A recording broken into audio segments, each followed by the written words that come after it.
हमारे मध्य में पहुंच चुके हैं। व्यासपीठ पर आसीन होने के लिए वो पहुंच रहे हैं। नगर के लाखों लोग उनका स्वागत करने के लिए आज नगर की सड़कों पर थे। माननीय विधायक जी के नेतृत्व में और पूरे नगर का आज वातावरण अयोध्या जैसा था। जब भगवान राम की प्रतीक्षा में अयोध्यावासी खड़े थे खुश होने करके अपना अभिनंदन लेकर के एक बार हाथ उठा करके गाना लगाए, जय श्री राम, जय श्री राम।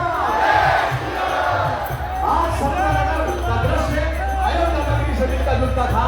अयोध्या नगरी आज सरना में उपस्थित हुई थी और ये महाराज श्री की वजह से हुआ, इनके पावन चरणों की वजह से हुआ, माननीय विधायक जी की वजह से हुआ और श्री सोम जी की वजह से हुआ, जिन्होंने संयोजन में लाखों लोगों ने इस्लाम कथा का श्रवण किया है, इस्लाम कथा का पाठ किया है।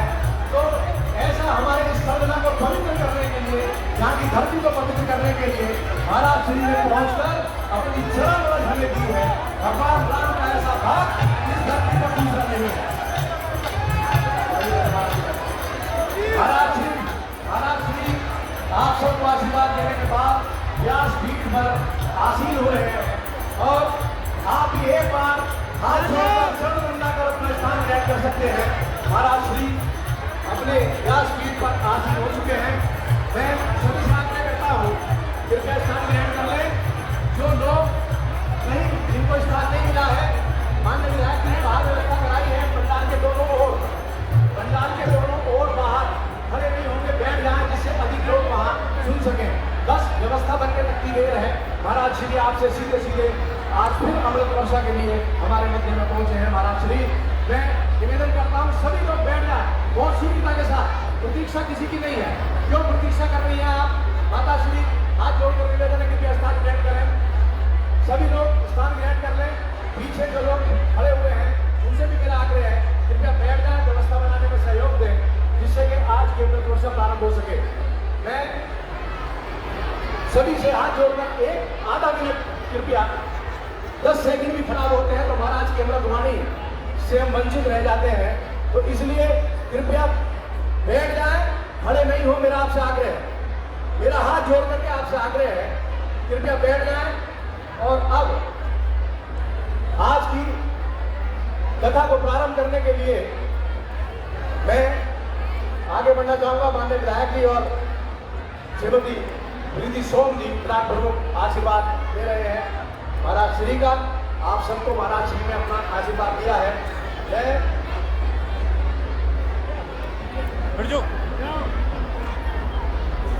ये जो बाहर डीजे है ये कृपया बंद कर दें। हाथ जोड़ कर निवेदन है, जो डीजे बाहर चल रहे हैं उन्हें कृपया बंद करा दें। जो भी बाहर हमारे जो भी वॉलंटियर्स हैं, बाहर चलने वाला डीजे कृपया बंद करा दीजिए। मेरी आवाज जरूर जा रही होगी, डीजे भाई सुन रहे होंगे मेरी बात। यहाँ डिस्टर्बेंस हो रहा है मंच पर। उन्हें एक बार कहता हूं, ये जो बाहर डीजे चल रहा है इसे बंद करा दीजिए। धन्यवाद। जो भी वॉलंटियर्स हैं वो देखें, बाहर का डीजे बंद कराएं।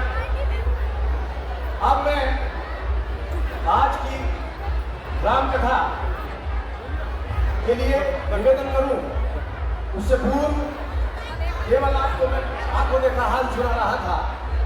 आज महाराज श्री के स्वागत का माननीय विधायक जी के नेतृत्व में सरदना नगर ने जो आज स्वागत किया है, अविस्मरणीय, अद्भुत।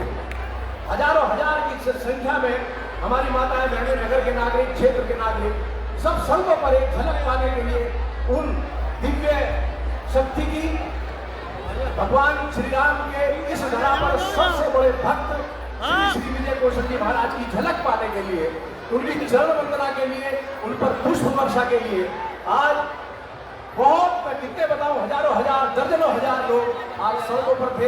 और आप यहाँ हमारे श्रद्धालु उपस्थित हैं। इन महाराज श्री एक निवेदन केवल करते हुए कि हमारी भारत की संत परंपरा बहुत समृद्ध है, बहुत शक्तिशाली है। पूरी दुनिया में हिंदू संस्कृति जैसी समृद्ध परंपराएं कहीं नहीं मिलती हैं।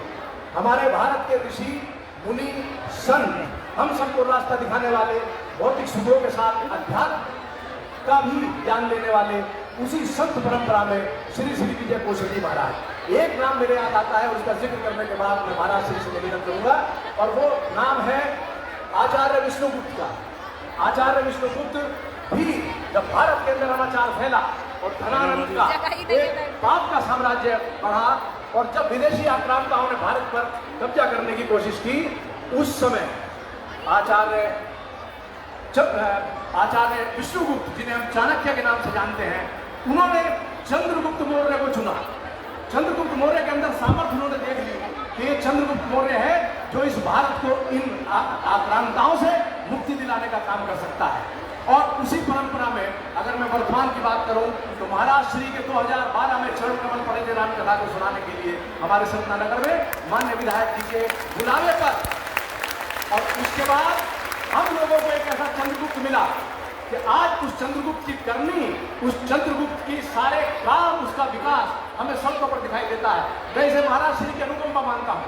मान्य संगीत सिंह सोम तो केवल एक उनके अनुयायी हैं, लेकिन अगर 2012 के बाद सरन के विकास को 4 पंख लगे और उसके बाद बनने वाले पुल, नानू का पुल, डोराला का पुल, 1000 करोड़ से बनने वाली सलावा की स्पोर्ट्स यूनिवर्सिटी, सारी चमचमाती हुई सड़कें, लगते हुए ट्रांसफार्मर, 24 घंटे की बिजली, ये सारी चीजें अगर दी हैं तो महाराज श्री आपके प्रताप ने 2012 में आपके चरण पड़े और आपने हमें वो चंद्रगुप्त दिया, जिस चंद्रगुप्त पर इस जनता ने भरोसा किया है।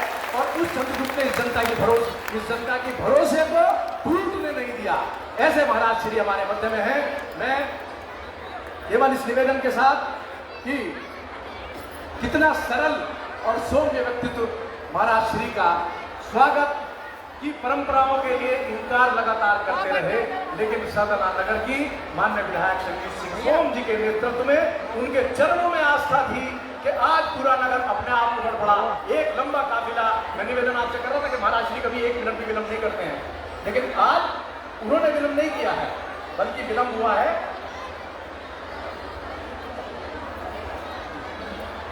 बल्कि आप लोगों के प्रेम ने उन्हें विलंब करा दिया है। जैसे भगवान राम को देखने के लिए सब लोग सड़कों पर खड़े हुआ करते थे, ऐसे महाराज श्री के चरणों में नमन करता हूं। और इससे पहले कि वो अपना कविता पाठ राम कथा का प्रारंभ करें, भावों के अतिरेक में इतना बड़ा मंच मुझ जैसे एक छोटे मनुष्य के लिए बहुत बड़ा मंच है।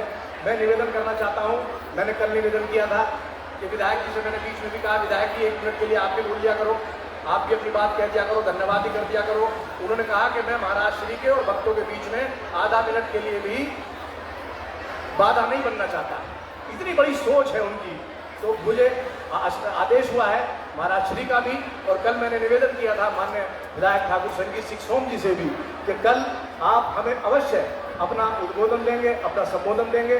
तो मैं निवेदन करता हूं ठाकुर संगीत सिंह सोम जी, हम सबके दिलों में रचे बसे माननीय विधायक जी, आप कृपया मंच पर आए और आज अपनी वाणी से ये सब लोग सुनना चाहते हैं, लाखों लोग सुनना चाहते हैं, 20-30 हजार लोग यहाँ प्रत्यक्ष, और इसके अलावा मेरे साथ नारा लगाएंगे जब तक ठाकुर संगीत सिंह सोम यहाँ माइक पर पहुंचे। जय श्री राम, जय श्री राम, भारत माता की, भारत माता की। तो सरगना को विकास की श्रेणी में सबसे आगे खड़ा कर देने वाले हमारे ठाकुर विधायक संगीत सिंह सोम, और आपकी तालियां बजाएंगे, आप कितनी मोहब्बत उनसे करते हैं।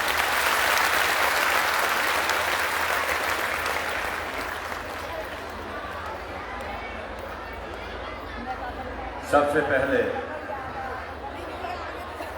मैं महाराज श्री के चरणों में नमन करता हूं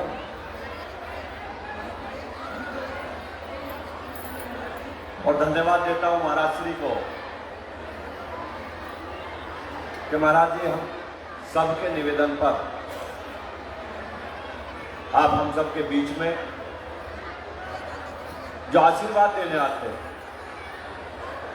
ये आशीर्वाद हमारे लिए सामान्य आशीर्वाद नहीं है, हमारे लिए ऐसा आशीर्वाद नहीं है कि महाराज जी आए और आशीर्वाद देकर चले गए। महाराज जी, आपके चरणों में हमें 7 दिन बैठने का मौका मिलता है। वो 7 दिन हमारे लिए, जिंदगी के लिए, हमारे, मेरे और मेरे परिवार के लिए वो जिंदगी के अद्भुत दिन होते हैं जब हम 7 दिन आपके चरणों में बैठते हैं। सच्चाई है, मैं पिछली बार भी कहता, जब आप जाते हैं तो बहुत दिन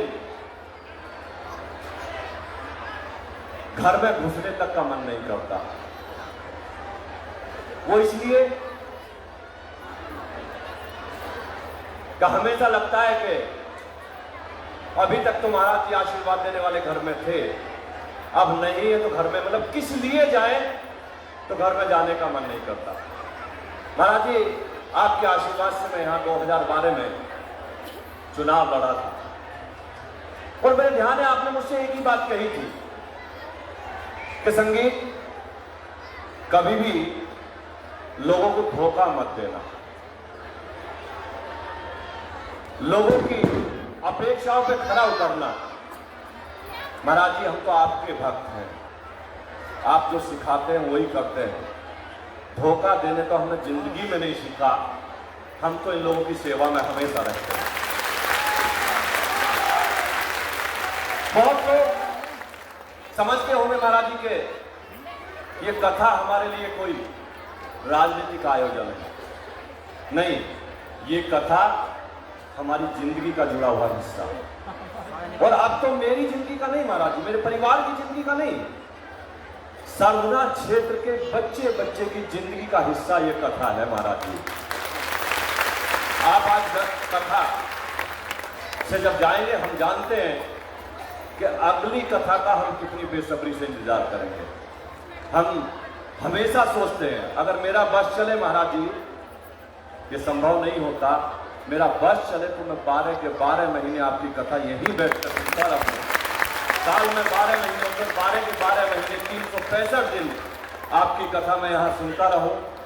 लेकिन वो सौभाग्य हमें प्राप्त नहीं होता, लेकिन फिर भी महाराज जी, आपका आशीर्वाद हमें 2 साल में, 3 साल में एक बार जरूर मिलता है। और मेरी इच्छा है, मेरी इच्छा नहीं, सरगना वालों की सबकी इच्छा है कि महाराज जी, हमारी चौथी ये कथा थी,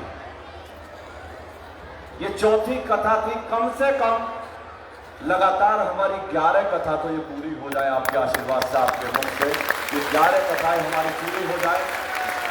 और अब की कथा हमारी 7 दिन की है। अगली कथा हमारी कम से कम आज आशीर्वाद लेंगे आपसे, ये चाहेंगे महाराज जी कि आज अपने मुख से ही आप घोषणा कर दें कि अगली कथा हमें 11 दिन की कम से कम यहां मिले। मैं अपने सभी लोगों से कहना चाहता हूं, मेरी माताएं बहनें यहां बैठी हूं, मैं राजनीति में आया, राजनीति कोई मेरा पेशा नहीं है, राजनीति मेरे लिए कोई धंधा नहीं है, राजनीति मेरे लिए सेवा का कार्य है। और वो सेवा हमेशा करता हूं मैं आपकी। मैं हमेशा कोशिश करता हूं कि चाहे मेरी गर्दन कट जाए लेकिन मेरे सदनवासी गर्दन झुकनी नहीं चाहिए। मैं हमेशा कोशिश करता हूं, कितना कष्ट झेला हो आज तक। मेरे परिवार में भी कभी जेल नहीं गया, आपको पता है। मैं तो कभी जेल में भी किसी की मिलाई करने नहीं गया, लेकिन अपनी बहन बेटी की रक्षा के लिए, अपने समाज की रक्षा के लिए, अपने धर्म की रक्षा के लिए, अपनी गाय माता की रक्षा के लिए मैंने कई कई महीने की जेल काटी। और जेल ही नहीं काटी, मैंने जेल ही नहीं काटी, मुझ पर रासुका जैसी धाराएं, मुझ पर आतंकवादी जैसी धाराएं, और ऐसी जेल में कि जहां 2000 लोग रहते हो, 3000 लोग रहते हो, अखिलेश यादव ने वो जेल खाली करा के आपके इस बच्चे को अकेले में उसमें कई कई महीने रखा। क्यों रखा? आप ही जानते क्यों रखा? वो इसलिए रखा कि बहुत देश धर्म बहन बेटी गाय माता का जुनून इसके सर पे है। ये जब अकेला रहेगा, जंगल में रहेगा, इतनी बड़ी जेल में रहेगा, दीवारों में सर पटक पटक के मर जाएगा। ये अखिलेश यादव जी की सोच थी, लेकिन वो भूल गए, वो समझ ही नहीं पाए कि ये संत विजय कौशल जी महाराज का भक्त है, आप इसका मनोबल जिंदगी में नहीं छोड़ सकते। ये वो संगीत सोम है, मर तो सकता है, अपने गुरु की और अपनी जनता की कभी गर्दन नीची नहीं होने दे सकता। दोस्तों बहुत कोशिश करी, और मैं ईमानदारी के साथ आपको बताता हूं, जब मैं जेल गया था, अखिलेश यादव जी ने भेजा था मेरा मनोबल तोड़ने के लिए, लेकिन जिस दिन जेल से आया था मैं 1000 गुना अपना मनोबल बढ़ा के लेकर आया था, घटा के नहीं लेकर आया था। और फिर कहता हूं, विधायक बनना बहुत मेरे लिए ऐसा नहीं कि मैं विधायक बनूं, एमपी बनूं। आज पूरी जनता, इस सरधरा विधानसभा की जनता, मेरी बहनें, मेरी माताएं मुझे अपना बेटा मानती है, अपना भाई मानती है, और मैं नहीं चाहता आप कभी विधायक मानो, मैं आपका बेटा और भाई इसी तरीके से जिंदगी भर बना रहना चाहता हूं। आपने मुझे ये दिया, विधायक तो बहुत बनते हैं, मुझे उत्तर प्रदेश में 403 विधायक बनते हैं, पूरे हिंदुस्तान में 5000 से ज्यादा विधायक बनते हैं, लेकिन बराबर की सीट पर विधायक को नहीं जाना जाता। आप लोगों ने मुझे पूरी दुनिया में जलाने का काम किया, वो आप ही लोगों ने किया। तो फिर क्योंकि कथा का समय आज वैसे भी लोगों के, शहर के, कस्बे के लोगों के सबके दिल में था कि महाराज जी आप जिन सड़कों पर निकले, हम महाराज जी का स्वागत करना चाहते हैं, तो घंटा भर कथा वैसे ही लेट हुई। मैं फिर आपसे कहता, मैं आपका, मैं जैसा भी हूं आपका हूं, और फिर आपसे एक वादा करता हूं, जिंदगी भर के लिए आपसे वादा कर सकता हूं कि मैं मर सकता हूं, गिर सकता हूं, लेकिन आपको झुकने नहीं दूंगा। कभी आपसे वादा करता हूं, वादा करता हूं आपसे, और वादा करता हूं आपसे कि अभी मास्टरी ने बताया, नाली, खरंजे, सड़कें, यूनिवर्सिटी, टंकी, फला चीज, मैं इसी के लिए नहीं आया हूं, नाली खरंजे बनाने के लिए नहीं आया हूं, मैं आपके मस्तक को ऊंचा करने के लिए आया हूं, और हमेशा ऊंचा करता हूं। नाली खरंजे सब लोग बना सकते हैं। मैं आप लोगों से यही फिर एक बार आप सबको धन्यवाद दूंगा कि आपने 7 दिन लगातार महाराज जी के मुख से राम कथा सुनी। हम सब उस राम कथा को, जो महाराज जी ने हमें कैरेक्टर सुनाए, उन्हें अपने जीवन पर लागू करेंगे। यहां से हम विश्वास के साथ जाएंगे। और मैं फिर कहता हूं कि हम संस्कारवान लोग हैं, हम संस्कारवान लोग हैं, और संस्कार की बढ़ोतरी होती रहे, इसलिए हम जिंदगी भर ये कथा सुनते रहेंगे, और जब तक जिंदगी है विजय कौशल जी महाराज की कथा हमेशा सुनते रहेंगे। आप सबका बहुत बहुत धन्यवाद। एक बार फिर आप सबसे मैं दोनों हाथ जोड़कर राम राम करता हूँ, प्रणाम करता हूँ। और मैं, मेरा पूरा परिवार यहाँ बैठा हुआ, मेरी पत्नी यहाँ बैठी हुई प्रीति सोम जी, ब्लॉक प्रमुख सरगना। मैं प्रीति सोम जी की तरफ से, अपने परिवार की तरफ से आप सबको बहुत बहुत धन्यवाद देता हूँ कि आप लोग यहाँ आए, लगातार साथ देना है। आपका यही आशीर्वाद, ये आपका आशीर्वाद हम पर जिंदगी भर बना रहे। इसी विश्वास के साथ आप सबको मैं प्रणाम करता हूँ, राम राम करता हूँ। और आपसे कहूंगा दोनों हाथ उठाकर मेरे साथ दो नारे लगाएंगे, जय श्री राम, जय जय श्री राम, वंदे वंदे वंदे। मैं महाराज जी के चरणों में नमन करता हूँ और महाराज जी से आशीर्वाद चाहता हूँ। बहुत बहुत धन्यवाद ठाकुर संजीव सिंह सोम जी।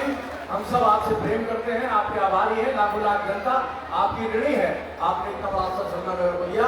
अब आपसे प्रार्थना करता हूँ एक बार अपने स्थान पर हाथ जोड़ लें। मैं महाराज श्री से निवेदन आप सब लोग एक साथ सामूहिक रूप से करेंगे। हाथ जोड़ लीजिएगा महाराज श्री की तरफ। उनसे अब हम विनती करेंगे, आवाहनम न जानानी विसर्जनम। महाराज श्री, हम लोग आपका स्वागत सत्कार, आपका सम्मान आपके पद के अनुरूप न कर पाए हैं, न कभी कर पाएंगे। हमारी सभी गलतियों को क्षमा करते हुए आपसे आग्रह करते हैं, आपके चरणों में प्रार्थना करते हैं, आज की अमृत वर्षा का प्रारंभ करें। बहुत बहुत पूजनीय महाराज जी।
कथा में प्रवेश करें।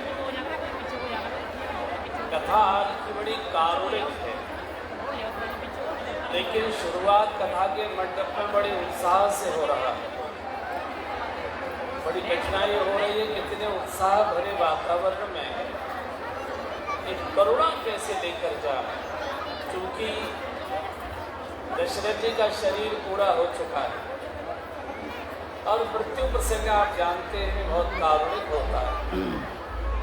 और उसमें भी दशरथ जैसे महापुरुष जिनकी गोद में भगवान बेटा बनने के लिए लालायित हुए, भक्ति महारानी जिनके आंगन की बहू बनने के लिए लालायित हुई, उन इतने कारुणिक वातावरण, उस कारुणिक कथा को और इतने उत्साह के वातावरण, और अगर मैं अपने मन की बात सच सच आपसे कह दूं, आज के वातावरण को देखकर मुझे लग रहा था कि संगीत जी से तो मना कर दो, इस बार वो आराम करें, मैं ही चुनाव लड़ लूँ।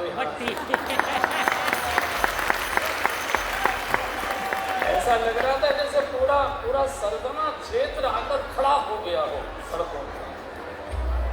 और ये वास्तव में संगी जी को नजर न लगे, उनकी लोकप्रियता की पराकाष्ठा है। पूरे उत्तर प्रदेश में तरफ लोकप्रिय कोई विधायक नहीं। मैं सन 1967 से चुनावी रैलियां में देखते आ रहा हूँ। सन 1967 से हमने पहली चुनावी इसमें भाग लिया था। विद्यार्थी थे, छोटे हाई स्कूल के विद्यार्थी थे। मैं सन 1967 से देखता आ रहा हूँ। बीच में बहुत सारे चुनाव हमने लड़ाई भी है, लेकिन क्षेत्र में इतना उत्साह और कोई भी प्रत्याशी इतना लोकप्रिय मैंने न पहले देखा और आगे की मालूम नहीं, लेकिन देख रहा हूँ संगीत चौधरी के रूप में। इसे प्रेम बनाए रखिए। और एक बात संगीत जी ने कही है कि आगे की कथा 11 दिन की, लेकिन एक बात मैं भी कहना चाहूँगा कि संगीत जी विदा करके फिर 5 वर्ष के बाद ही याद करते हैं।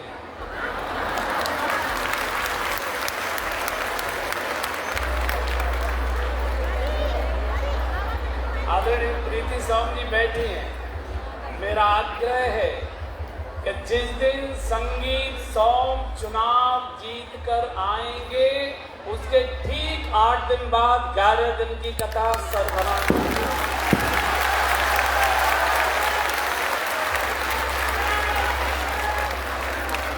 और आप अगर व्यवस्था नहीं करेंगे, हम खेत में आगे बैठ जाएंगे कि यही कथा। ठीक है, कथा सुनना चाहते हैं? दोनों हाथ उठाइए। तो संगीत जी को फिर जीत के बुलाइए, तभी तो हम सुना पाएंगे।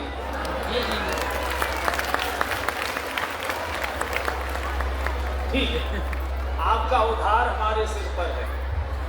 ठीक है, हमारा उधार आपके सिर पर है। आप अपना उधार चुकाइए, आप अपना उधार चुकाएंगे।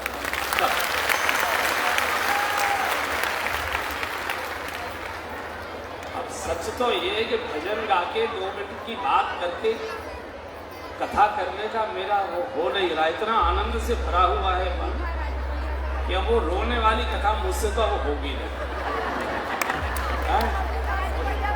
इसलिए एक बार हनुमान जी को याद करते हैं, नाच लो और गा लो। वीर हनुमाना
खड़े होके नाच सकते हैं।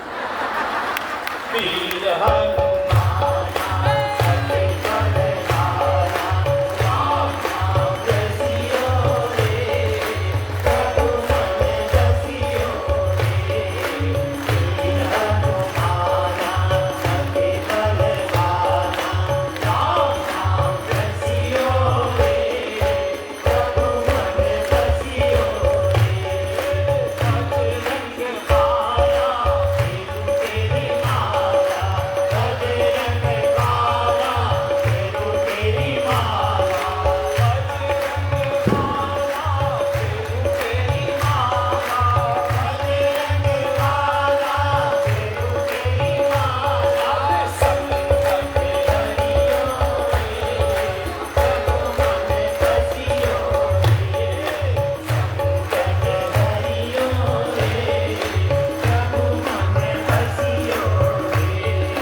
एक भजन और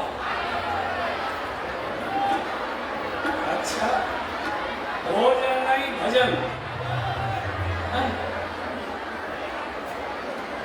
दशरथ जी का शरीर छूटा है और भगवान शिव से पूरा परिवार प्रार्थना कर रहा है, हे शंकर भगवान आप सारे जगत का कल्याण करते हैं।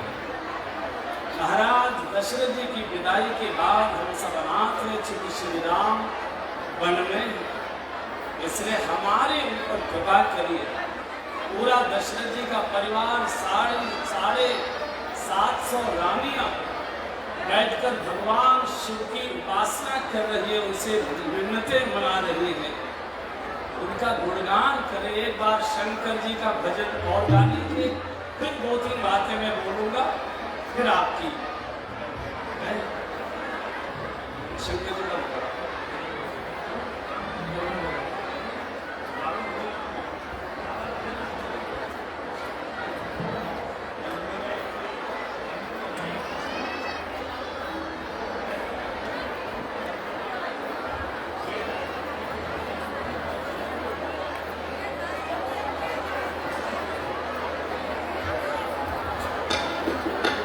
बाबा भोलेनाथ, बाबा भोलेनाथ मेरी नैया उबारो ना।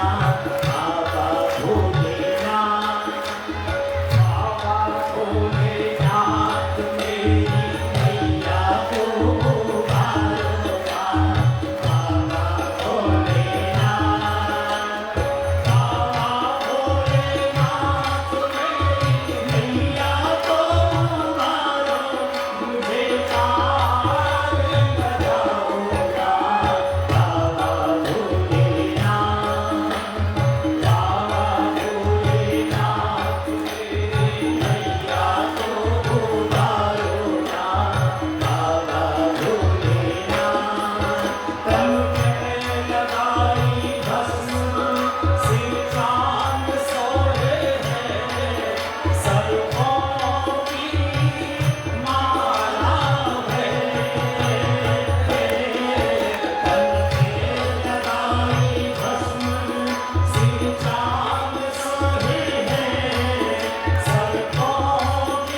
राम हे राम हे राम। 3 बार फिर बोले हे राम हे राम हे राम। और दशरथ जी ने कौशल्या की गोद में अपने प्राण छोड़े। गोस्वामी ने लिखा है जीवन मरण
और मरने का दोनों का फल एक साथ प्राप्त करें। जब तक जीवित रहे राम जी का दर्शन करते रहे, प्राण छोड़े तो श्री राम श्री राम श्री राम हे राम करते प्राण छोड़े।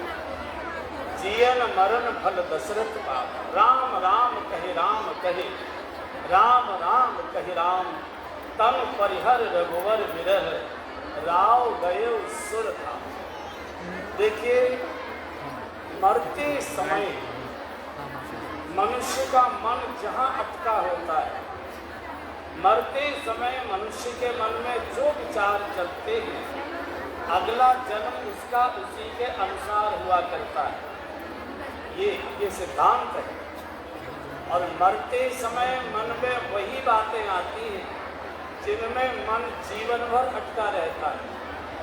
कई लोग मरते समय कीर्तन बिठा देते हैं, दादाजी अब चला चले की बेला में लंबी लंबी सांस ले रहे तो कीर्तन वाले बिठा दिए, पंडित जी को पाठ बोलने के लिए बिठा दिए। अब दादाजी ने कभी राम नाम लिया ही नहीं, हमेशा गालियाँ ही देते रहे। और अगर उनके पास बिठा के कीर्तन कराओगे तो और गाली देंगे, कह के बंद करो मुझे चैन से मरने दो। तो कीर्तन वो सुनेगा जिसने जीवन भर कीर्तन किया हो, जिसने जीवन भर कलह की है, गाली गलौज की है, बड़ा झंझट किया है, वो अंत समय में भगवान का नाम नहीं ले। शायद मैंने आपके यहाँ पहली बार बताया था कि नहीं बताया था, पहली जब कथा हुई थी तो मैंने अपने छोटे बंदी याद है, हमारे गांव में हमारे पड़ोस में एक बूढ़े सज्जन, उनका शरीर पूरा हो रहा था, चर्चा हो जाते वो जा रहे हैं जा रहे हैं जा रहे हैं, तो गाँव के लोग देखने आते।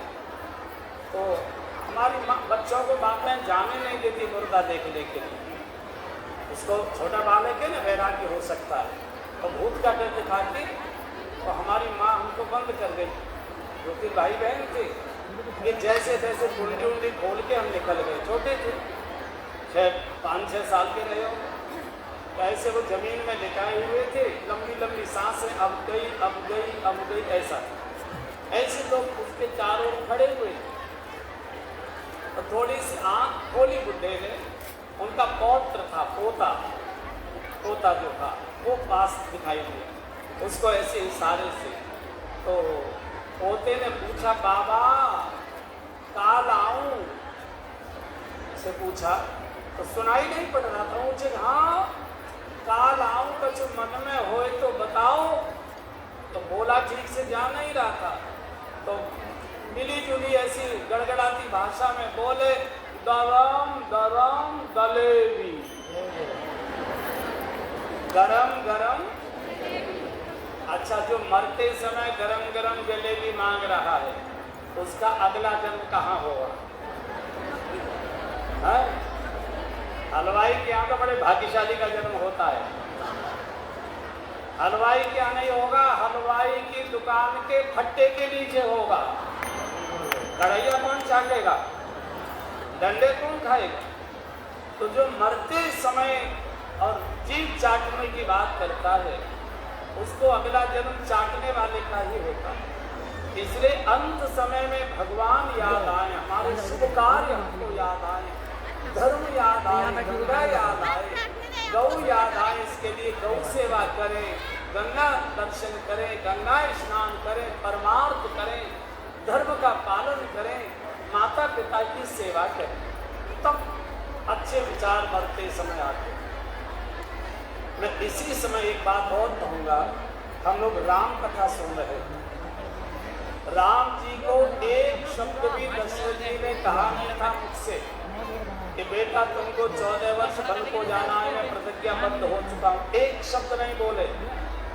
माँ ने केकई ने जरूर कहा था बेटा तुमको 14 वर्ष वनवास की मैंने बात मांगी है, लेकिन पिता की इच्छा ही पुत्र के लिए आज्ञा मानी जाती है। मेरे पिता क्या चाहते हैं, मेरे आचरण के प्रति वो मेरे से क्या चाहते हैं कि मैं कैसा आचरण करूं, कैसा जीवन जीऊं, कैसा खाऊं पीऊं।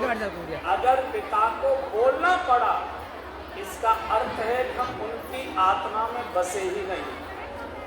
और मैं राम कथा गा रहा हूँ बंद हो, और दशरथ जी का मरण प्रसंग चल रहा है, और राम जैसा आज्ञाकारी पुत्र कि पिता की इच्छा को ही आज्ञा मानकर वन को चले गए।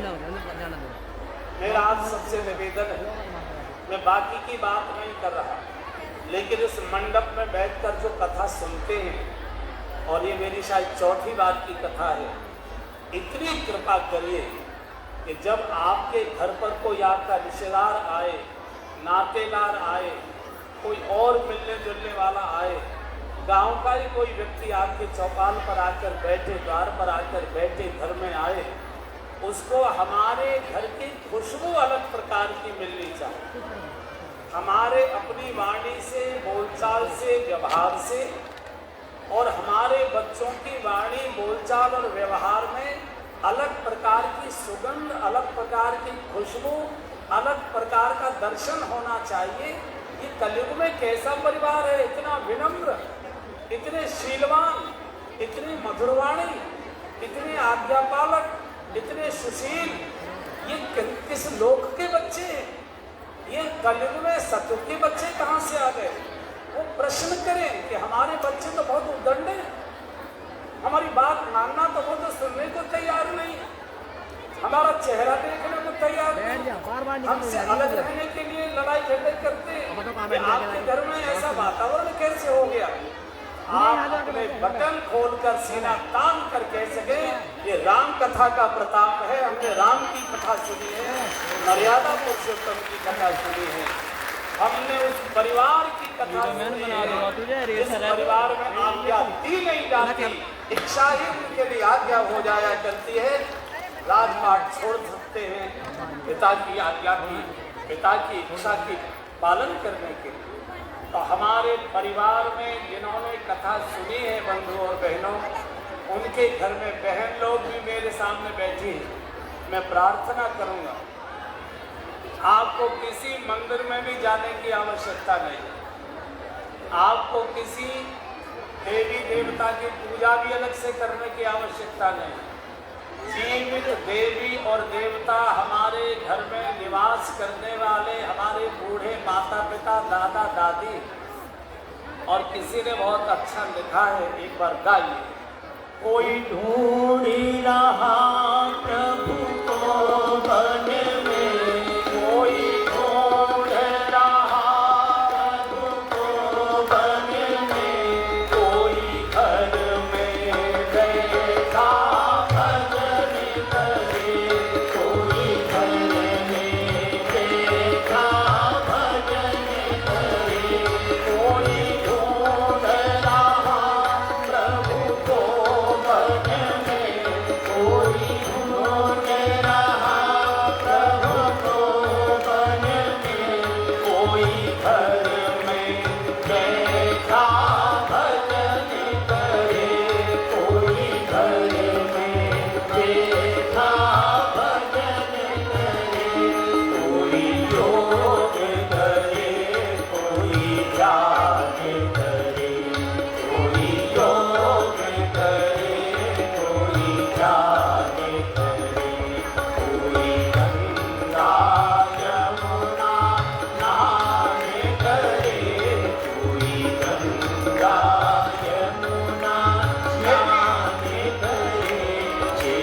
निवास करें।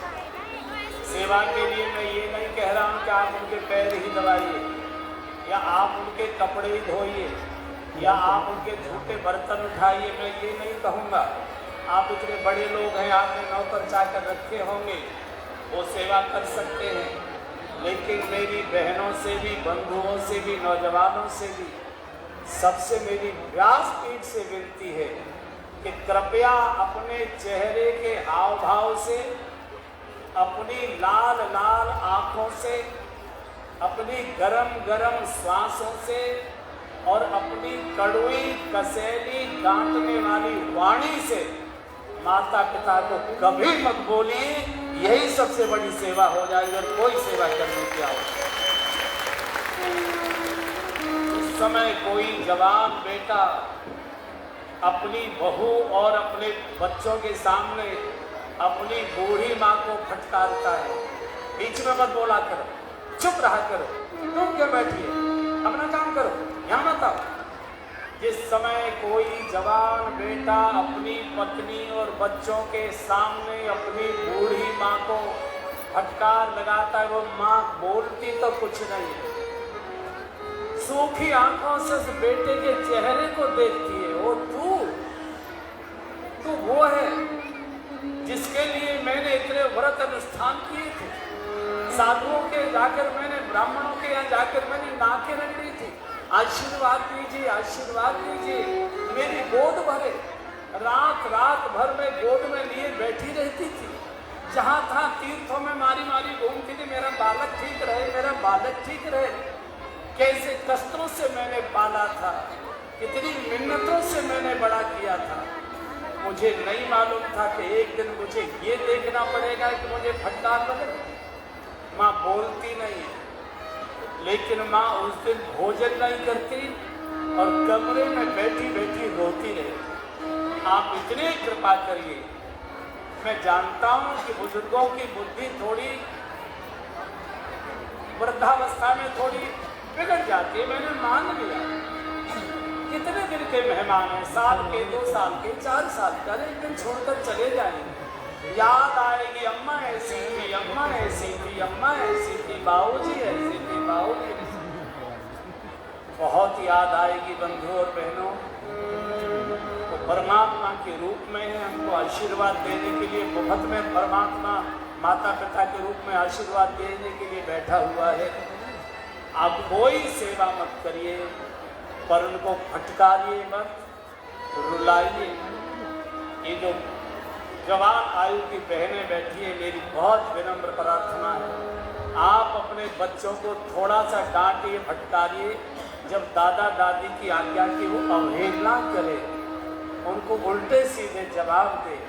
आज आपको दादा दादी को बुलवा रहे हो, कल को वही बेटा आपको कान पकड़कर घर के बाहर निकाल देगा। उसको याद रहेगा कि इन्होंने उनके साथ क्या व्यवहार किया था। और जब आप उसको फटकारेंगे, शर्म नहीं आती है, मम्मी पापा को ऐसे बोलते हैं, तो उसको याद आती है कि आप अपने मम्मी पापा को कैसा बोला करते हैं। इसलिए इतना कृपा करेंगे, आपके घर में कोई पूजा अनुष्ठान करने की आवश्यकता नहीं। आपके घर में राम राज्य भगवान आधीन हो जाते हैं। पंढरपुर में जो मंदिर है विठलनाथ का, वो इसका प्रतीक है। एक बार द्वारका में रानियों में झगड़ा हो गया बहुत ज़्यादा, क्योंकि 16,000 रानियाँ थी, तो रोजाना ही झगड़े थे। भगवान कृष्ण को तो बेचारे को जिंदगी भरे झगड़े सुलझाने में निकल गए, उनको तो कभी चैन मिला।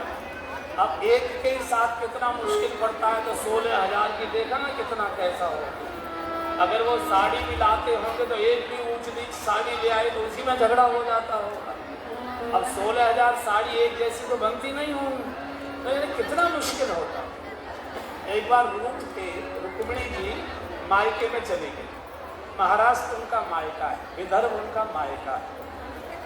बहुत दिन हो गए, कृष्ण भी परेशान हो गए, अब कोई पूछने ताछने वाला नहीं। एक बार रुक्मिणी जी को मनाने आई, क्या रुक्मिणी मान गई। पत्नी बहुत सरल होती है बेचारी, थोड़ा बहुत कभी कभी रूठ लेती है, रूठ लेना भी चाहिए, नहीं तो पति कभी बातें नहीं करेगा, ये भी नहीं पूछेगा कि तबीयत कैसी। तो कभी कभी ज़्यादा मत करिए, नहीं तो मुश्किल हो जाए। तो मान गई। भगवान ने कहा रुक्मिणी जी आप मान गई, हमारा मन प्रसन्न हो गया। पड़ोस में एक भक्त रहता है, चलो दोनों मिलकर उनका दर्शन करते। हमारा तो बहुत लोग दर्शन करने आते हैं भगवान के रूप में, चलो एक भक्त है यहाँ पुंडरीक। तो गए। पुंडरीक अपने माता पिता की सेवा कर रहा है और कितना बदतमीज था पुंडरीक, कितना नौजवानी में कितना बिगड़ेल था। एक बार काशी दर्शन करने के लिए पंढरपुर होकर एक यात्रा काशी आ रही थी, बड़ी यात्रा थी। तो इसके माता पिता ने ये कहा बेटा एक बार काशी दर्शन हमको करा लो। है तुमको कहाँ लाद के ले जाएंगे, बूढ़े आदमी, चला ना जाए फिर आने जाए, ये होगा वो होगा, हम नहीं। तो पत्नी ने कहा जी सबके साथ हम भी चले जाएं, क्या करें, आप भी चलिएगा। बोले चलो। अब आप देखिए बूढ़े माता पिता को काशी से रोक दिया और पत्नी को साथ लेकर पुंडरीक चले। पैदल के रास्ते थे, रास्ते में एक जगह पड़ाव पड़ा, तो एक आश्रम था वहाँ। उसमें ये पुंडरीक और पुंडरीक की पत्नी टिके हुए थे। तो पुंडरीक थोड़ा जल्दी जगा और देखा कि 3 माताएं बड़ी धवल श्वेत वेश धारण किए, बड़ी दिव्य, कोई एक झाड़ू लगा रही थी, एक पानी भर के ला रही थी, एक बर्तन आदि मल रही थी। तो धीरे धीरे पुंडरीक पास गया, इसने प्रणाम किया। बोले देवी आप कौन हैं? एक ने कहा कि मैं गंगा हूँ, दूसरे ने कहा मैं यमुना हूँ, तीसरे ने कहा मैं सरस्वती हूँ। बोले आप यहाँ झाड़ू बुहारी क्यों लगाने आती हैं? ये गाय के गोबर उठाने क्यों आती हैं? बोले हम गोबर उठाने नहीं आते, ये जो ऋषि हैं इनके बूढ़े माता पिता अपाहिज हैं, तो ये ऋषि अपने माता पिता को स्नान कराते हैं, उनको शौच करवाते, उनका शौच अपने हाथ से धोते हैं, चूंकि उनके हाथ पैर चलते ही नहीं है, उनको स्नान करा के कपड़े बदलते हैं, उनको भोजन बनाकर अपने हाथ से दोनों को भोजन कराते हैं। और जो माता पिता की सेवा करता है उसकी सेवा करने में हमको आनंद आता है, पुण्य मिलता है, इसलिए हम सेवा करते हैं। पुंडरीक दौड़ कर गया और पत्नी को लेकर आया, इनको प्रणाम करो देवी, हम रोते हुए बूढ़े माता पिता को घर में छोड़ आए और ये ऋषि माता पिता की सेवा के बल पर गंगा यमुना सरस्वती से झाड़ू लगवा रहे, चलो लौट कर, काशी जाने का क्या लाभ। लौट कर आ गए और बूढ़े माता पिता की सेवा ही धर्म हो गया। तो जब भगवान दर्शन करने के लिए गए तो पुंडरीक की कुंडी खटखटाई, द्वार खोलो द्वार खोलो। तो पुंडरीक ने अंदर से पूछा कौन है? बोले हम द्वारिका से आए हैं, मैं भगवान कृष्ण हूँ, बताइए प्रभु क्या बात है? बोले हम तुम्हारा दर्शन करने आए हैं, हम तुमसे मिलना चाहते हैं, बाहर आओ, द्वार खोलो। तो अंदर से बोले अभी महाराज मेरे पास समय नहीं है, अभी मैं माँ की सेवा कर रहा हूँ, फिर बहुत देर के बाद माँ की सब स्नान आदि से निवृत्त होकर पिताजी की सेवा करूँगा, तब मुझे फुर्सत मिलेगी, ऐसा करो तब तक आप लोग एक ईंट फेंक दी। बोला आप इस पर तब तक बैठ जाइए और मैं माता पिता की सेवा करके फिर मुक्त होऊंगा, आपसे मिलूंगा। और ये इतिहास प्रसिद्ध घटना इसी युग की है, मैं सतयुग त्रेता की बात नहीं कर रहा हूँ, द्वापर की बात नहीं कर रहा हूँ। अभी कुछ 100 वर्ष पहले की ये घटनाएं, जो मंदिर है पुंडरीनाथ का आपने किसी ने दर्शन किया होगा। भगवान कब से लेकर आज तक उस ईंट पर एक पैर से खड़े हैं, न तो पुंडरीक माता पिता की सेवा से मुक्त हुआ और न भगवान को खड़े होने से छुट्टी मिली, आज तक भगवान की नहीं खड़े, माता पिता की सेवा की। अकबर की जब माँ मरी थी बादशाह अकबर, इनकी जब माँ मरी थी, अकबर 65 वर्ष के थे और इनकी माँ लगभग 90 वर्ष की। अकबर बहुत रोए माँ की लाश से लेकर बहुत। तो सचिवों ने कहा महाराज माँ तो बड़ी बूढ़ी है, पके फले इनको तो जाना ही जाना था, और आप जैसा पुत्र जो भारत का सम्राट बना है ऐसे पुत्र को जन्म देकर गई है, रोने की क्या जरूरत, आप इतना रो क्यों रहे हो, तेरे बुढ़ापे में तो जय जयकार की जाती। अकबर ने कहा कि क्या ये बात मैं नहीं जानता हूँ, ये बात मैं भी जानता हूँ, एक दिन सबको जाना है, मुझे भी जाना है, पर ये तुम जो पूछ रहे हो कि इतना क्यों रो रहे हो, माँ तो बड़ी बूढ़ी है, जाने की उम्र बढ़ गई, मैं इसलिए रो रहा हूँ कि मुझे बादशाह कहने वाले दुनिया में हजारों लोग हैं, मुझे सम्राट कहने वाले दुनिया में हजारों लोग हैं, लेकिन बेटा अक्कू कहने वाला अब दुनिया में कोई नहीं रहा। मेरी माँ बोला करती थी अक्कू कहकर बोला, बेटा बूढ़ा भी हो जाएगा, बड़ी उम्र का भी हो जाएगा, नाती पोते वाला हो जाएगा, तो अभी माँ कभी नाम नहीं लेगी, लल्ला भैया ऐसा ही बोलते, बेटा ऐसा ही बोलते। और जो इतने दुलार से भरी हुई है उसको कोई पुत्र और अपनी पत्नी के सामने फटकारे, माँ को लगता है धरती फटे और मैं इसमें समा। बहुत रोती है माँ, बहुत रोती है। उस दिन भोजन में भगवान कृष्ण माँ के लिए, यशोदा के लिए बहुत रोया करते थे, बहुत। उस समय उद्धव को भेजा है कृष्ण ने मथुरा से गोकुल, तो कहा कि मेरी माँ को जाकर कहना कि तेरी याद में कृष्ण बहुत रोता है, भूखा रहता है, उसका पेट नहीं भरता, बिना माँ के बच्चे का कौन पेट भरेगा। भगवान ने पत्र लिख कर दिया है कि मेरी माँ पढ़ी लिखी नहीं है, लेकिन तुम उसे सुना देना, बहुत सुंदर है गाली। मैया को सुनैयो भैया, मैया को सुनैयो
द्वारिका की घटना है। कई बार रानियों को चिढ़ हो जाती थी जब कभी गोकुल की चर्चा चलती थी और यशोदा माँ की बात चलती थी तो भगवान रोने लगते। एक दिन इन प्रमुख रानियों ने कहा, महाराज हम इतनी सेवा करती हैं, इतनी सुंदर हैं, इतनी गुणवान हैं, इतनी रूपवान हैं, कभी एक शब्द आप हमारी प्रशंसा पे नहीं कहते। और वो गांव की बिना पढ़ी लिखी गंवार बुढ़िया, उसका नाम आता रोने लग जाती। ऐसा उसके अंदर क्या गुण है? भगवान ने सोचा कि अगर माँ के बारे में कोई अच्छी बात बोलूँगा तो पढ़ी लिखी बात से बात काट देंगी, चलो अनुभव से सिखाना चाहिए। बात आई गई हो गई, 4-6 महीने बीत गए। एक दिन भगवान प्रातःकाल सो के उठे, आंगन में बैठे, पास में रुक्मिणी जी थी, सत्यभामा जी थी, जाम्बवती जी, कई प्रमुख रानियां बैठी। तो भगवान ने रुक्मिणी जी से पूछा कि रुक्मिणी जी, आज रात हमको दूध नहीं पीने को दिया गया, हम बिना दूध पिए सो गए ऐसा लगता। रुक्मिणी जी ने कहा कि भगवान, दूध का गिलास लेकर तो मैं आपके कमरे में गई थी, लेकिन मैंने देखा बहुत गहरी नींद में सो रहे, तो मैंने सोचा गहरी नींद है, जगाना ठीक नहीं है, तो मैं गिलास को वापस लौटा ला। भगवान ने कहा रुक्मिणी जी, आप में और मेरी यशोदा माँ में यही अंतर है। आप मुझे सोता छोड़कर बिना दूध पिलाए वापस लौट गई, मेरी यशोदा माँ होती पूरी रात मेरी चारपाई को पकड़कर बैठी रहती, लाला जब जागेंगे तब पिला कर जाऊंगी पूरी रात। और यहाँ कितनी बूढ़ी माताएं मेरी बात सुन रही, उनको याद है, और आप भी जानती है और बेटे भी जानते हैं, सारा घर भोजन कर लेता है। अभी बेटा बाहर है, दुकान पर है, खेत पर गया है, बाजार गया है, बाहर गया है, आने वाला होगा, आया नहीं है, देर हो रही है, रात हो गई और देर हो गई। पत्नी कहती है, उसकी बहू कहती है, अरे अम्मा भोजन करो, उनका कोई भरोसा नहीं है, वो कभी समय से नहीं आते, आ जाएंगे खा लेंगे। बोले तुम कर लो, तुम बैठो। माँ दरवाजे की ओर टकटकी लगाई देखती रहती, भैया नहीं आया, मुन्ना नहीं आया। लल्ला, जिसके बेटे ने भोजन नहीं किया उस बेटे की माँ के मुंह में रोटी का टुकड़ा जाता ही नहीं जब तक भोजन बेटा कर देता है, इसके बाद करती है। जो माताएं इतना त्याग करती हों बेटे के लिए, उनका बेटा बुढ़ापे में ऐसी माँ को फटकार लगाए, आंख निकाल कर डांटे टपटे, शोभा नहीं देता है। ऐसे बेटे का मुख भी भगवान देखना पसंद नहीं करता। इसलिए मत पैर दबाइए, मत उनके बिस्तर उठाइए बिछाइए, आपने नौकर चाकर रखे हुए हैं, लेकिन कृपया उनको डांटिए फटकारिए मत। एक बार मैं दिल्ली में कथा कर रहा था, एक सज्जन हमसे मिलने आए जहाँ मैं ठहरा हुआ था। उन्होंने कहा कि आज हम पहली बार आपकी कथा में आए थे, नाम बहुत सुना था लेकिन पहली बार हम कथा सुनने आए। तो आज आपने माता पिता का विषय लिया। हमारे पिताजी की तो मृत्यु बहुत पहले हो गई, लेकिन हमारी बूढ़ी माँ है। अब मैं भी बाल बच्चेदार हो गया, मैं भी नाती पोते वाला हो गया, माँ हमारी बहुत बूढ़ी है। आपने कहा माता पिता की सेवा स्वयं करनी चाहिए। वैसे हमने 2 नर्सें लगा रखी है माँ की सेवा के लिए, दिन की अलग है, रात की अलग है, सब प्रकार की उनकी चिंता व्यवस्था होती है। लेकिन मुझे आज कथा सुनकर लगा कि मुझे भी अपने हाथ से कुछ करना चाहिए, तो कोई ऐसी सेवा हमको बता दो ताकि हम अपनी आयु के अनुसार कर सके और मुझे संतोष हो सके कि हाँ मैंने अपनी माँ की सेवा की। तो मैंने उनसे पूछा कि अपनी फैक्ट्री से आप कै बजे आते हो? बोले हम 9 बजे आते हैं, रात्रि को 9 बज जाता है आते। हमने कि 9 बजे आते होंगे फिर उसके बाद भोजन करते होंगे? मैं कहता बोले हाँ। हमने गाड़ी को गैरेज में खड़ी करके जब आप अपनी कोठी में प्रवेश करें तो पहले उस कमरे में जाइए जिस कमरे में माँ की चारपाई बिछी हुई है, माँ का पलंग बिछा हुआ है। आप सीधे चाबी घुमाते चले जाते हैं, घर के अंदर चले जाते हैं। बूढ़ी माँ बेचारी देखती है भैया आ गया, गाड़ी की खट हुई है, खिड़की की खट हुई है। उसको लगता है अरे मेरी ओर तो देखता भी नहीं है, मेरे पास तो आना का सवाल नहीं, मेरी ओर तो मुख मोड़ कर देखता भी नहीं। माँ लेटी लेटी बेचारी बच्चे पुरानी बातों में डूब जाती होगी, कैसे कैसे वैसे खिलाती थी पिलाती। हमने कहा कुछ मत करिए, पहले माँ के कमरे में जाइए, वहाँ जो कुर्सी और सोफा पड़ा है उस पर मत बैठिए, माँ की चारपाई पर बैठिए, माँ के पलंग पर बैठो और प्यार से माँ का कंधा स्पर्श करके बोलो माँ कैसी हो, तबीयत कैसी है? कुछ खाए कि नहीं खाए, कुछ चाय वगैरह ली कि नहीं ली। और फैक्ट्री से आगे आकर अगर आप चाय पीते हो तो पत्नी को, नौकर को कहो मेरी चाय यही बना लाओ, अम्मा की भी थोड़ी सी ले आना। और माँ की चारपाई पर बैठकर उससे सटकर चाय पियो, एक आधा घूंट माँ को पिला दो। माँ बिना दवाई के ही ठीक हो जाएगी, उसको लगेगा मेरा बेटा मेरे पास। माँ को ये लगना चाहिए कि मेरा बेटा मेरे ही पास है, मेरा। जिस समय माँ को ये लगने लगता है कि मेरा बेटा मेरा नहीं रहा, उस समय बहुत रोती है, उसको बहुत कष्ट है। बंदो राम राज्य कहिए, राम कथा कहिए, इसी की कहानी है कि जहाँ इच्छाएं ही आज्ञा हो गई, माता पिता को बोलना भी नहीं पड़ा और क्रिया शुरू हो गई। इसलिए मेरा निवेदन है, आप सभी बंधु गांव के बैठे हैं या शहर के भी, कस्बे के भी हैं, सभी से मेरा निवेदन है, एक दो काम मेरे कहने से मान लीजिए, करिए।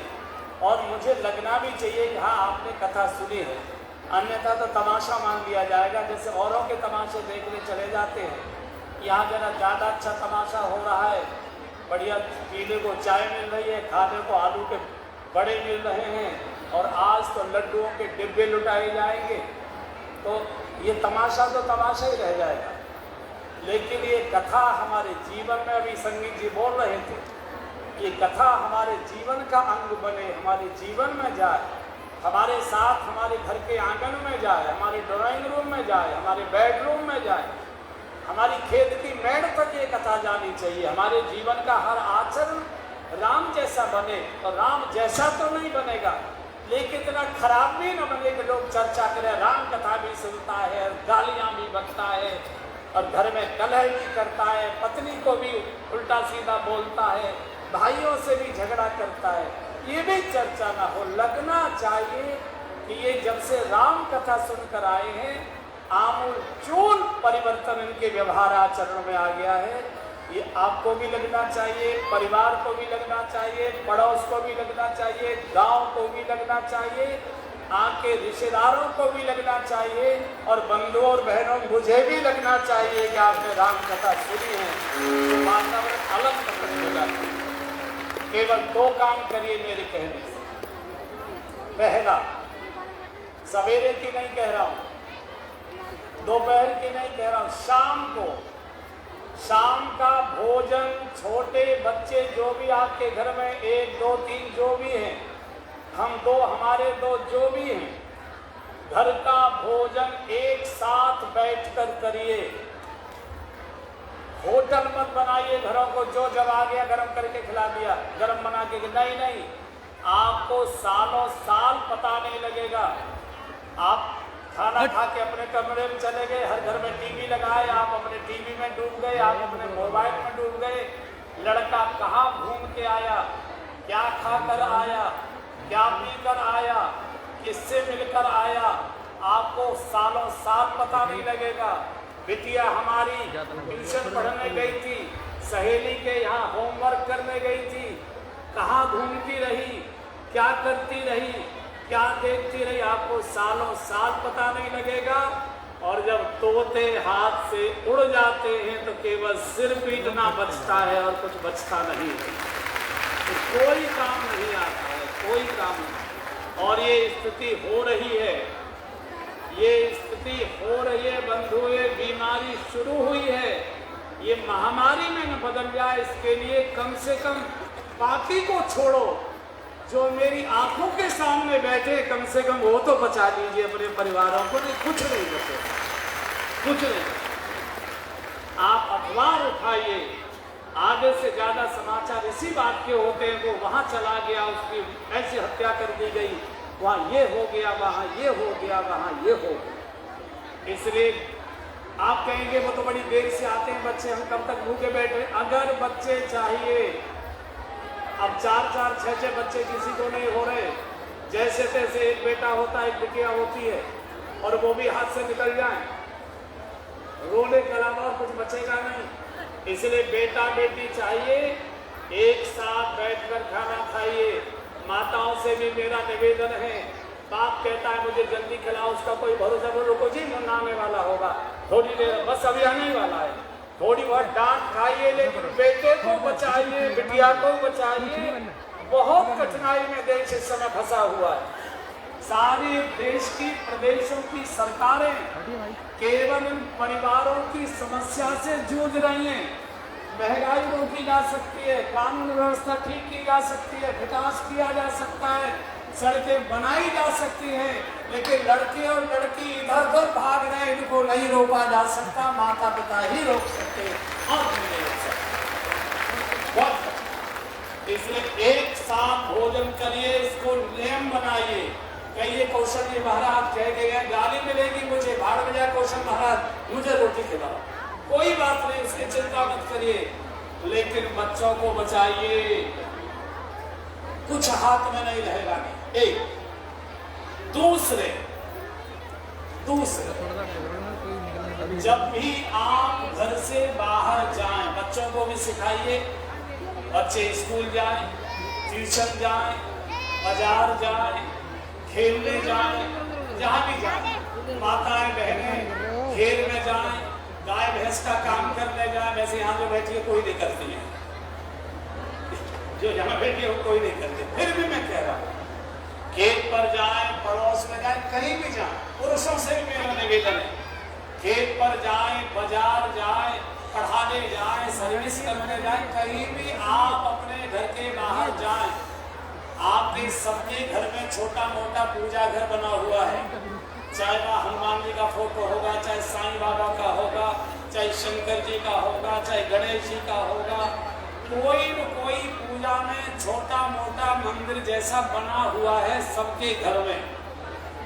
वहाँ बिल्कुल जब तैयार हो जाए जाने के लिए, बच्चों को भी सिखाइए, जब बस्ता लेके स्कूल जाने को तैयार हो जाए तब बेटा चलो मंदिर में, और हाथ जोड़कर भगवान से प्रणाम करिए, भगवान नमस्कार, मैं वहाँ जा रहा हूँ, जहाँ जा रहे हैं बोल दीजिए, खेत पर जा रहा हूँ, कचहरी जा रहा हूँ, कि बाजार जा रहा हूँ, कि रिश्तेदारी में जा रहा हूँ, कि बारात में जा रहा हूँ, या जहाँ जा रहा हूँ, भगवान नमस्कार, मैं वहाँ जा रहा हूँ और शाम को इतने बजे वापस आऊँगा, बस इतना बोलकर चले जाएंगे। इसमें कितनी देर लगेगी? मुश्किल से 20 सेकेंड। भगवान नमस्ते, मैं वहाँ जा रहा हूँ, इतने बजे आऊँगा। बच्चों को सिखाइए, भगवान नमस्कार, मैं स्कूल जा रहा हूँ या स्कूल जा रही हूँ, बिटिया बोले, और मैं 11:30-12 बजे वापस आ जाऊँ स्कूल का। फिर जब आप बाहर से लौट कर आए, बिना जूते उतारे भी, कोई बड़े से बड़ा आदमी बैठा, उसको नमस्ते, अभी आया 1 सेकंड, सीधे भगवान के पूजा घर के सामने खड़े हो जाइए और हाथ जोड़कर फिर कहिए, भगवान नमस्कार, मैं आ गया। इसमें केवल 5 सेकंड लगेंगे। 15 और 5 20 सेकंड में आपसे मांग रहा हूँ, ज्यादा नहीं मांग रहा। मैं नहीं कहता कि पालती मार कर बैठकर भजन करिए, केवल आप नमस्ते करके जाइए। अब मैं इसका आपको व्यावहारिक अर्थ बता रहा हूँ। जो बालक, जो बेटा अब घर से बाहर जाते समय अपने माता पिता को कहकर जाता है कि मैं वहां जा रहा हूँ, इतने बजे वापस लौट कर आऊंगा, तो उतने बजे वापस लौटा कर लाने के लिए माता पिता प्रतीक्षा करते हैं। अगर बहू चाय बना के भी लाएगी तो माँ कह देगी मुन्ना भी आ रहा होगा, थोड़ी देर में आ जाएगा, वो कह गया कि 5 बजे तक आ जाऊंगा। माता पिता प्रतीक्षा करते हैं। और अगर जो बेटा बेटी बता के नहीं जाते, पूछा तो मुन्ना कहाँ गया? भैया बाकी माया को ही जाना, हमें तो मालूम है कब जावे कब आवे, वो हमें तो कभी बता देना। माता पिता उसकी ओर से निश्चिंत हो जाते हैं। ये जो पूजा घर में बैठा है, ये कौन है? मातु पिता से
उनको प्रणाम करके जाइए।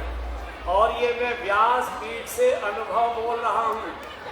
आप अगर भगवान को बोल कर जाएंगे, प्रणाम करके जाएंगे, प्रभु मैं वहाँ जा रहा हूँ, इतने बजे लौट कर वापस आऊँगा, उतने बजे आपको सकुशल घर में वापस लौटा कर लाना, ये भगवान की जिम्मेदारी हो जाती है कि मुझे बता कर गया है। एक बात सुरक्षित।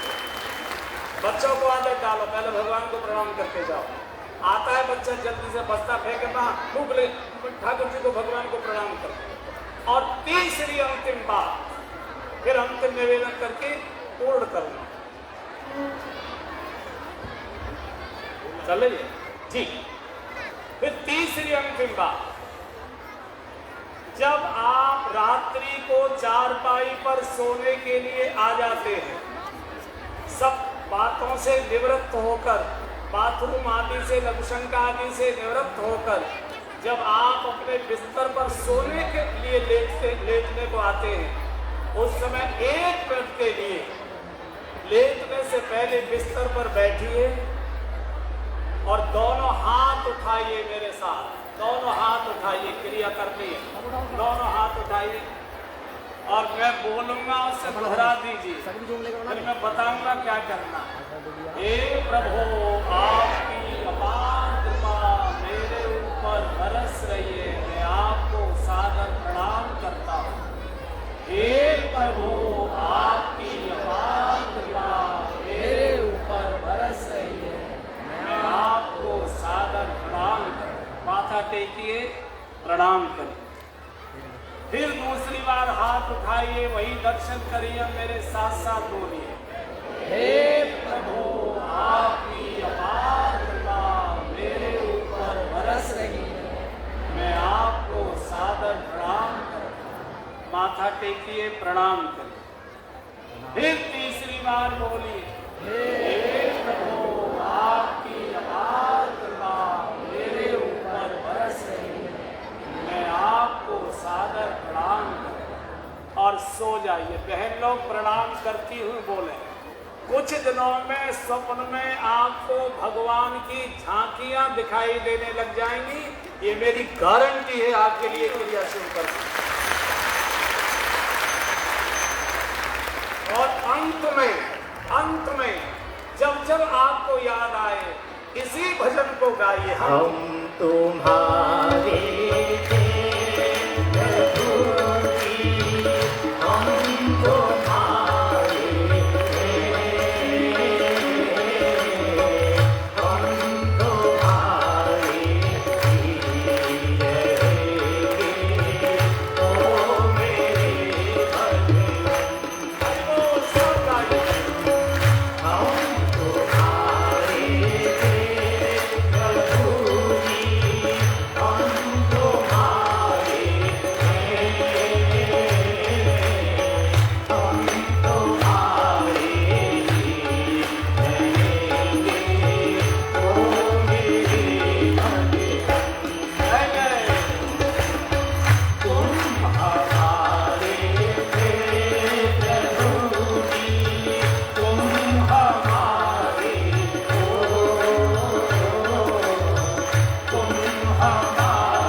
जय घोष करिए, बोलिए शंकर भगवान की श्री हनुमान जी महाराज की, भारत माता की, गंगा मैया की, गौ माता की, हर हर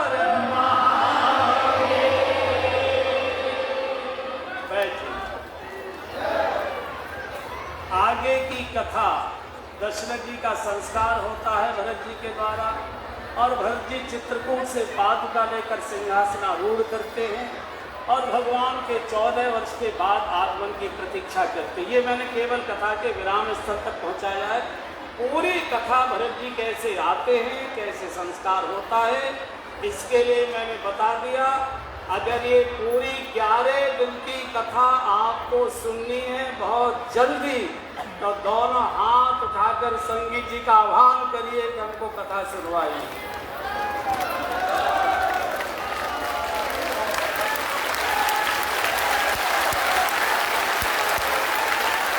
जय जय श्री राम।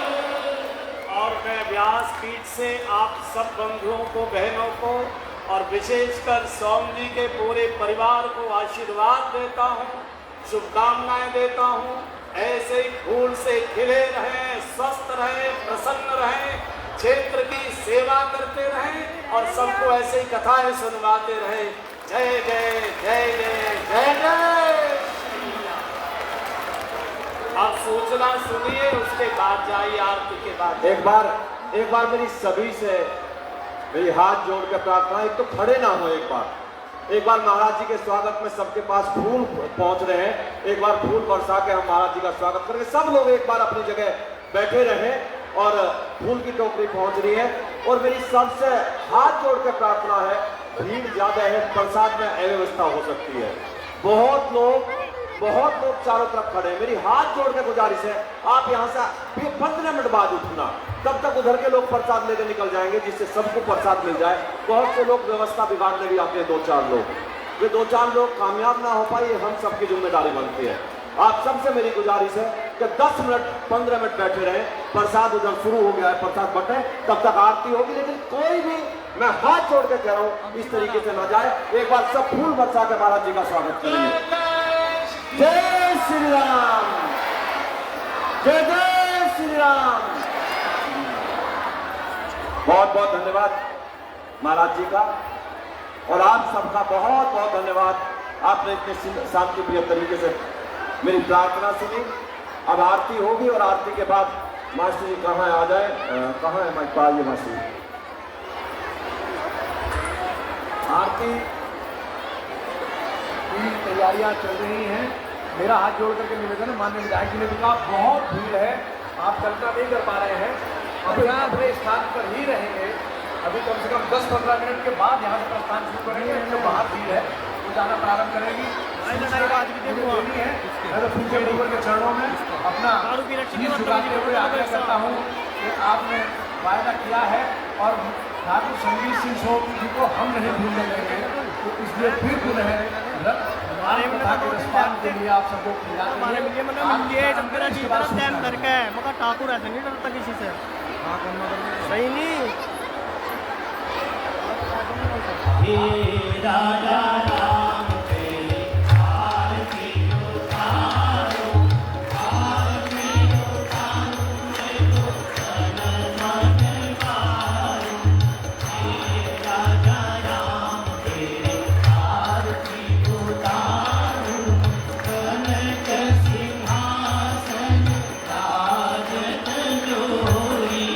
दशरथ नंदन जनक किशोरी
बोले जय जय श्री राम जय जय श्री एक बार स्थान ग्रहण करने में मेरा अनुरोध है कृपया अपने स्थान पर बैठ जाएं। देखिए ऐसा व्यवस्था करो सर्वे से निवेदन है कि महाराज श्री को भूल जाए हाथ जोड़कर प्रार्थना है कृपया स्थान ग्रहण करें। अपनी जगह बैठ जाइए, करीब 15 मिनट लगनी है। हाथ जोड़कर प्रार्थना है आपसे सभी का सभी को आशीर्वाद प्रदान कर रहे हैं महाराज श्री। इस आशीर्वाद को ग्रहण करें और भौतिक सुखों के भौतिक उपलब्धियों के साथ साथ आध्यात्मिक उपलब्धियों को भी प्राप्त करें। पूज्य महाराज श्री प्रस्थान करते हुए सभी अपने स्थान पर अनुशासित ढंग से खड़े रहे, रास्ता छोड़ दें, कोई भी चरण छोड़ने का प्रयास नहीं करेगा। महाराज श्री अपना आशीर्वाद सबको दे चुके हैं। ठाकुर संगीत सिंह सोम जी अगवानी करते हुए महाराज श्री प्रस्थान कर रहे हैं।